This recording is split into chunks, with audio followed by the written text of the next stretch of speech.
కాలంలో బాంధవ్యాలు చూడండి వాట్సాప్కి పరిమితమయ్యాయి. అన్నదమ్ముల మధ్య సఖ్యత లేదా? అక్క చెల్లెళ్ళ మధ్య సఖ్యత లేదా? మరి అలాంటి వాళ్ళు ఏం చేయాలి?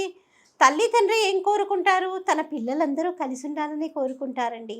అందుకే తల్లి తండ్రి వెళ్ళిపోయిన తర్వాత పితృకార్యం చేసేటప్పుడు పెద్ద కుమారుడి ఇంట్లోనే చేయాలి అంటారు. ఆ సమయంలో అయినా తోబుట్టువులందరూ కలిసి వాళ్ళకున్నటువంటి పొరపొచ్చాలన్నింటినీ కూడా మర్చిపోతారేమనే ఆలోచనతోటే మన పెద్దలు ఈ నియమాన్ని పెట్టారు. మనం ఇప్పుడు దాన్ని కూడా ఉల్లంఘించేస్తున్నామనుకోండి.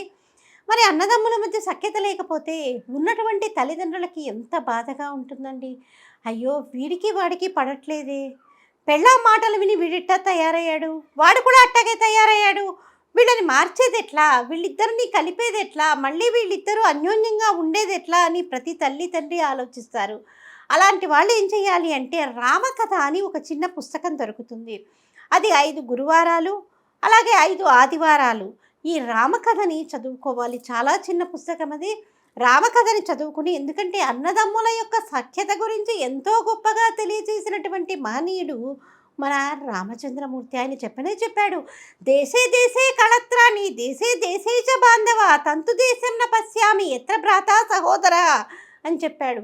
అంటే ఏ దేశానికి వెళ్ళినా మళ్ళీ భార్య దొరుకుతుందేమో, మళ్ళీ స్నేహితులు దొరుకుతారేమో, బంధువులు దొరుకుతారేమో, కానీ ఒకే ఉదరం నుంచి పుట్టినటువంటి అక్క చెల్లెళ్ళు కానీ అన్నదమ్ములు కానీ ఈ జన్మకింతే, వీళ్ళే మనకి సహోదరులు అని చెప్పుకునేటటువంటి వాళ్ళు.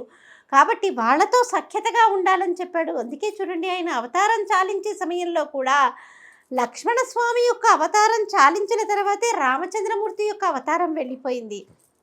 అది అండి అన్నదమ్ముల యొక్క సఖ్యత అంటే. కాబట్టి రామదేవుని కథ కనుక 5 గురువారాలు 5 ఆదివారాలు గోధుమ పిండితో చేసినటువంటి చలిమిడిని నివేదనగా పెడుతూ చేసుకున్నట్లయితే మీ ఇంట్లో ఆనందం తిరిగి వెళ్ళి విరుస్తుంది. హలో బదులు జై శ్రీరామనండి. ప్రతి ఒక్కరూ జై శ్రీరామని కమెంట్ పెట్టండి.